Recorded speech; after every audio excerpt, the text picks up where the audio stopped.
Y ahora, hablando de mujeres, estamos con nuestra columnista de los días miércoles, la doctora Ariadna Manero, una pionera en Villa María de lo que se conoce como medicina integrativa, que integra la ciencia médica, con la conciencia. Antes de entrar a hablar del tema en sí, me gustaría que nos cuentes, nos vuelvas a contar de qué se trata ese perfil que has elegido para tu carrera. Bueno, hola a todos, buen día a todos los oyentes, gracias siempre por la invitación. Bueno, creo que ya lo había contado, pero vamos a volver a contar que en alguna parte de la historia en realidad se dividió el cuerpo por un lado y el alma para el otro, digamos, o sea, el cuerpo para los médicos y el alma para los curas. Y creo que lo que hace esta medicina integrativa es volver a integrarnos en ese todo que somos, ¿sí? En esa mente de pensamientos, en esas emociones, en nuestra historia de vida, en nuestros hábitos de cómo comemos, cómo gestionamos nuestro estrés, qué actividades hacemos y un poco nuestra parte del propósito también, si estamos en propósito en nuestra vida, qué venimos a hacer. Bueno, es como integrar todas las partes del ser. Eso es un poco la medicina integrativa, porque el síntoma, siempre digo que no es un enemigo, sino es una invitación a mostrarnos qué es lo que no estamos haciendo bien en nuestra vida. Una señal. Una señal, claro, tal cual. Buenísima. Bueno, Ariadna, hoy elegiste un tema que me parece muy interesante. Personalmente me ha tocado cruzarme con gente que empezó a hablar con una sigla que desconocía qué significaba, que es SIBO. Y bueno, me gustaría que me cuentes qué es una enfermedad de moda, una enfermedad nueva. Contame qué es el SIBO y qué enfoque tenés vos para tratarlo. Bueno, primero, esto del SIBO está de moda, lo he escuchado en un montón de lugares y en realidad lo que sucede, el primer caso fue en 1897, o sea que imagínense, hace muchísimo tiempo, en donde allí ya se empezaba a relacionar a que había muchas bacterias en una parte del intestino, ¿sí? Pero lo que sucedía y lo que sucedió a lo largo del tiempo es que no había muchos métodos diagnósticos para diagnosticarlos. O sea, había sí uno, pero era muy invasivo, entonces no era algo que recurría el médico a hacerlo, ¿sí? Entonces siempre lo comparo con la trombofilia, que no saben si es, pero qué es, pero básicamente es una enfermedad que afecta sobre todo a las mujeres embarazadas. Antes las mujeres embarazadas, las mujeres perdían embarazos y era como, es normal, busca otro, es normal, busca otro. Era súper normal perder el primer embarazo. Después se supo que esa pérdida, la mayoría era por trombofilia. Entonces en un momento fue un auge la trombofilia. ¿Y es que estuvo de moda? No, es que simplemente mejoró ese método diagnóstico, claro. ¿Sí? Eso por un lado. Y por otro lado, habrán escuchado hablar del síndrome del colon irritable o tengo colon irritable. Sí, eso es muy común escucharlo. Es muy común porque en realidad era una persona donde se hacía estudios, estaba todo bien, era una persona que estaba estresada o a lo mejor estaba muy relacionado con su parte emocional, entonces por descarte se lo encuadraba en colon irritable. Hoy se sabe que el 80% de esos colon son por SIBO, ¿sí? Entonces, si nos ponemos a ver, hay muchísimas gente que tenía colon irritable y hoy ya tiene un diagnóstico, ¿sí? Porque hoy el diagnóstico no es invasivo. Porque el diagnóstico no es invasivo, es a través de un test que se llama test de hidrógeno expirado, en donde básicamente la persona tiene que hacer una dieta de un día, ¿sí? Con algunas cositas más, pero no es demasiado, digamos, difícil. Y por 3 horas sopla en un aparato cada 20 minutos, como un tipo test de alcoholemia, pero es largo el estudio, pero no es invasivo, digamos. Claro. Es súper fácil de diagnosticarlo, digamos. No sé si han dicho todavía qué significa SIBO, porque es una sigla en inglés que significa sobrecrecimiento bacteriano en el intestino delgado, sería así. Exactamente. Bien. Es que hay muchas bacterias y bacterias, porque es en cantidad y en cualidad, digamos. O sea, hay bacterias que no deberían estar ahí, ¿sí? Y muchas bacterias que no deberían estar ahí. Porque en realidad nuestra mayor cantidad de bacterias están en el colon, ¿sí? En el intestino grueso. Y por ciertas circunstancias, como por ejemplo haber tomado antibiótico muchísimo tiempo, haber tomado los famosos inhibidores de la bomba de protones, que es el famoso omeprazol, por muchísimo tiempo, que eso hace cambiar nuestro pH del estómago, el estrés a la cabeza, hace que se vayan alterando ciertas circunstancias en ese intestino y empiece a haber sobrecrecimiento de estas bacterias en esa parte del intestino que no tienen que estar en esa cantidad, ¿sí? ¿Y qué sucede? Bueno, ¿cuáles son los síntomas, digamos? El principal para mí, donde la mayoría viene, es la distensión abdominal, esa panza embarazada generalmente que va aumentando a lo largo del día, ¿sí? Pero un hinchazón importante donde es bastante molesto para el paciente, donde se tiene que aflojar el pantalón o la verdad que no se halla con ella misma. Digo ella misma porque la mayoría son mujeres. Cuando tienen que ir a alguna reunión o eso, creo que es el síntoma más importante. Después los gases, la diarrea, la constipación, el dolor abdominal. Cuando es más avanzado, gastritis, reflujo, acidez. Y cuando ya es más avanzado, la cosa no queda ahí, porque hablamos en la primera charla que el intestino se empieza como a romper, ¿sí? Y esa inflamación de intestinal pasa a distintos órganos. El mayor impacto es el cerebro, porque tiene vía directa. Nuestro segundo cerebro, nuestro intestino es nuestro primer cerebro en realidad, que se comunica con nuestro segundo cerebro por 3 vías, ¿sí?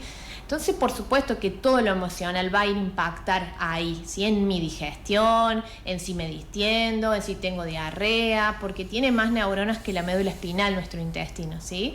Pero a su vez... Neuronas. El intestino tiene neuronas. Sí, muchas más que la médula. Sorprendido. Y crece antes, se desarrolla antes en la panza de nuestra mamá, antes que el cerebro del cráneo, digamos. Por eso le decís primer cerebro. Por eso le digo primero, porque en realidad nace primero y después nace el cerebro del cráneo. Y ellos dos se relacionan por 3 vías. Encima, no tienen una, o sea, claro, tienen 3 vías para comunicarse.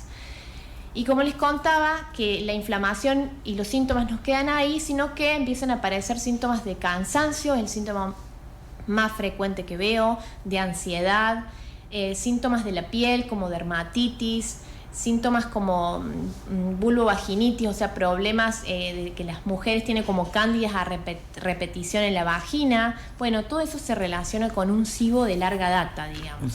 Bien, bien. Una vez que llega el paciente, lo diagnosticás, ¿qué tratamiento desde tu enfoque de medicina integrativa le sugerís? Bueno, primero encontrar la causa, digamos. Bien. ¿Cuál fue la causa que te llevó hasta acá? Porque si no, siempre va a ser poner parches a los síntomas, ¿sí? Entonces, bueno, ¿cuál fue? ¿Fue un antibiótico? Después del dengue y el COVID también fueron 2 virus que lesionaron bastante toda la parte digestiva, entonces aumentaron los casos de SIBO. ¿Fue un dengue, fue un COVID o es estrés? Ahí viene la parte más difícil, claro, ¿no? Porque si es estrés es un camino más largo, no imposible, pero es más largo, porque tenemos que ir a cambiar muchas cosas de ese estilo de vida, ¿sí? Entonces, primero encontrarle la causa raíz, y segundo, el SIBO es una enfermedad que en realidad desde la medicina tradicional se trata con antibióticos, hay que tomar antibióticos por unos 15-20 días aproximadamente. Pero siempre yo trabajo con plantas, entonces siempre empiezo con 2 plantas antibióticas que las hacemos más o menos por un mes, mejorando la alimentación, mejorando algunas cosas del estilo de vida. Y si ahí el paciente después de ese mes no mejora, sí recurro a la medicina tradicional. Por eso digo que porque uso ambas cosas cuando son necesarias. ¿Qué plantas serían puntualmente?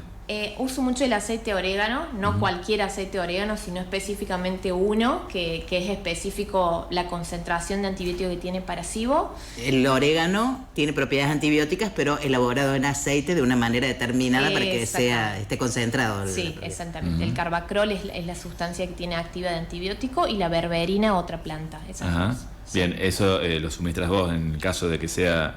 Se piden en una farmacia específica magistral que hace estos tipos de preparados, digamos. Bien, perfecto. Sí, que hablamos en otra oportunidad que hay 4 o 5 farmacias acá que hacen estos preparados magistrales. Bien, perfecto. Y también los alimentos, como decías vos, tienen algún efecto en ese sentido. Exactamente, se llaman alimentos FODMAP, altos en FODMAP, digamos. Son alimentos fácilmente fermentables. O sea, por ejemplo, el repollo...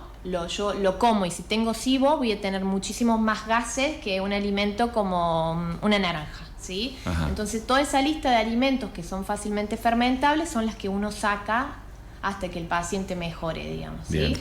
El trigo, que no es tanto las harinas también. El trigo, el azúcar y los lácteos son proinflamatorios para el intestino, entonces por un tiempo determinado los sacamos hasta que se recupera, digamos. Claro, no solo legumbres y pienso en lo que uno cree que hincha. No solo legumbres, verduras o frutas, sino que esas 3 también. Y bueno, y después hay que pasar... ¿Qué me queda? Me estás preocupando. Chocolate, no, bueno, chocolate al 80% podría ser. Al 80% podría Gracias, ser. Ari.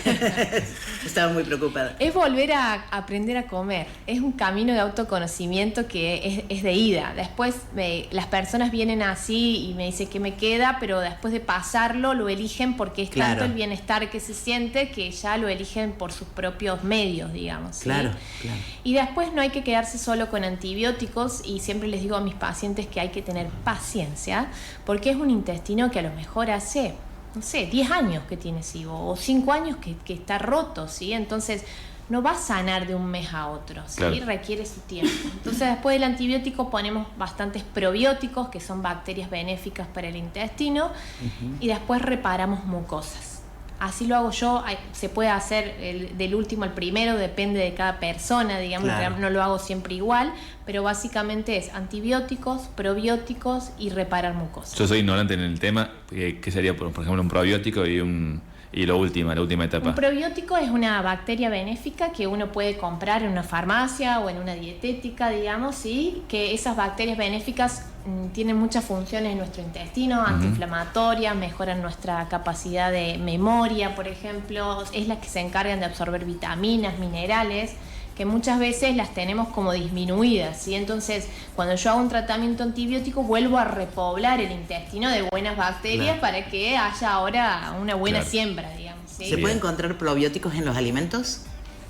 Se puede encontrar en realidad, por ejemplo, todos van a tener agregados. ¿sí? Por ejemplo, el yogur tiene agregados de probióticos. Claro. El kéfir es una bebida fermentada, la kombucha. Sí. Bien. Sí. ¿Y la última etapa qué recomendás? La última etapa, que es reparar mucosas, que más o menos lo contaba la otra vez, donde es un intestino que tiene todos agujeritos, que se llama intestino permeable, y uno tiene que ir a tapar esos agujeros como si fuera un reboque de una pared. Esa reparación se hace, bueno, con colágeno, con glutamina, siempre a un laboratorio, porque el paciente que tiene SIBO tiene mala absorción de vitaminas y minerales, de zinc sobre todo, de vitamina D, todos tenemos déficit casi de vitamina D, entonces en esa última etapa metemos todos los suplementos que necesita y hacemos esa reparación. Perdón. No, por favor. Y en tu experiencia como médica, ¿cuál es la causa principal que has detectado? ¿Estrés o los demás que has mencionado anteriormente? ¿Distensión abdominal? Estrés y la toma de antibióticos son las dos principales causas para mí. Bien. De manera indiscriminada y por mucho tiempo, digamos, no para un tratamiento puntual. En realidad hay un estudio en Brasil donde un paciente de 18 años se cree que tuvo una toma de 20 tomas de antibiótico a lo largo de su vida mínimo, y eso es un montón para el intestino. El intestino tarda en recuperarse 2 años después de una toma de antibiótico, hasta 2 años, es muchísimo. Aunque sea una dosis o 2 dosis, o sea, algo pequeño. Aunque sea un tratamiento de 7 de 14 días, puede tardar hasta 2 años en recuperar de nuevo su microbiota, sus bacterias buenas, digamos. Mira. ¿Y se está pensando en ese sentido de eliminar o de reducir los antibióticos? En realidad es no automedicarse. Ese sería el primer punto. Y bueno, sí, obviamente el médico tener el criterio específico para tomar antibióticos. ¿Lo necesito?